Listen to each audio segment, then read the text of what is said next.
Hey guys, wanna know how to create a subtask or craft a subtask in Taskade? In this video, I'm going to show you an easy step-by-step guide on how to do it. It's super simple and easy, so let's get right into it. Now first up, make sure you are logged in Taskade.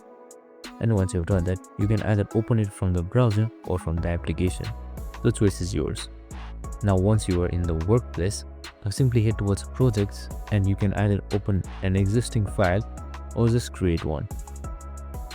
Once you've created, name it anything you want. Now let's create a task first. Now in order to create a subtask, just simply press enter once and then press tab on your keyboard. And that's it.